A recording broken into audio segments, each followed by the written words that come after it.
Hello friends, स्वागत आहे तुमचं डिअर लाईफ या यूट्यूब चॅनलवरती. तर जसं तुम्ही बघून राहिलेल्या आहेत, खिडकीमधून बाहेर खूप ऊन तापत आहे. जून उजाडला तरी पावसाचा काही ठावपत्ता दिसत नाही आहे. पण आता पावसाची कधीपर्यंत वाट बघायची? मला लागलेली होती आवड, तर चला म्हटलं पालक भाजी बनवावा. तर पालक भाजी बनवण्यासाठी मी आधी पालक घेतली आणि ती स्वच्छ धुवून घेतली. त्यानंतर त्याला बारीक चिरून घेतलं, ओके. आणि काही लसणाच्या पाकळ्या घेतल्या आणि अद्रक घेतलं. क्वांटिटी कमी असल्यामुळे मी मिक्सरमध्ये न लावता डायरेक्ट याला ठेचूनच काढत आहे, ओके. तर तुम्ही पण असं करू शकता. बारीक बारीक बारीक आपण असं ठेचून काढून घेऊया याला.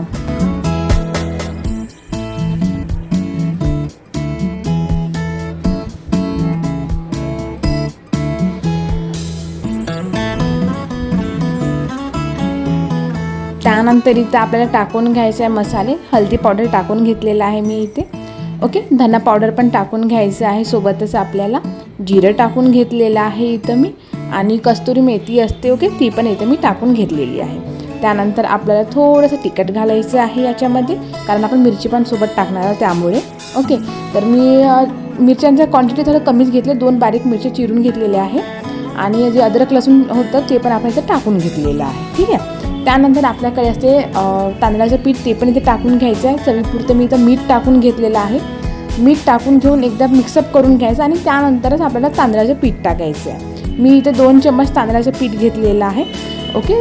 तुम्हाला जसं तुमची क्वांटिटी जास्त असेल तुम्ही त्यानुसार घेऊ शकता.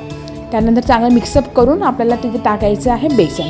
मी जसं 1 ते 1.5 वाटी बेसन जसं टाकलेलं आहे. मी आत्ताच पाणी टाकलेलं नाही आहे, ओके. चांगलं मिक्सअप झाल्यानंतर मग थोडं थोडं थोडं थोडं असं करून मी पाणी इथे घातलेलं आहे. एकदम आपल्याला खूप गिलसर पण नाही करायचं आहे. तर इथं माझं बॅटर ऑलरेडी रेडी झालेलं आहे, मस्त असं झालेलं आहे आणि छान भजी पण होऊन राहिलेलं आहे.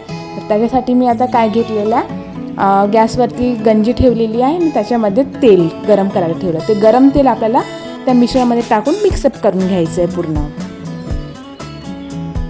सो झालेलं आहे सगळं आपलं मिक्सअप करून भजीत आपण टाकून घेऊया. बारीक बारीक असे काढलेले आहे आणि ते आपले मस्त असे कुरकुरीत भजी तयार झालेले आहे. पालक भजी इथे तयार झालेले आहे. इथे तुम्ही साऊंड पण तुम्ही ऐकू शकता, ओके. छान असं कडकडीत कुरकुरीत आणि खायला पण टेस्टी अशी भजी आपली तयार झालेली आहे. तुम्ही पण ही रेसिपी एकदा नक्की ट्राय करून बघा आणि तुम्हाला आवडल्यास कमेंटमध्ये मला सांगा की तुम्हाला ही रेसिपी कशी वाटली ते.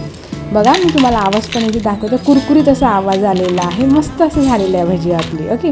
तर आता एवढं मेहनत केली यार, घाम काढून केलेली आहे मेहनत, टेस्ट तर करावीच लागेल.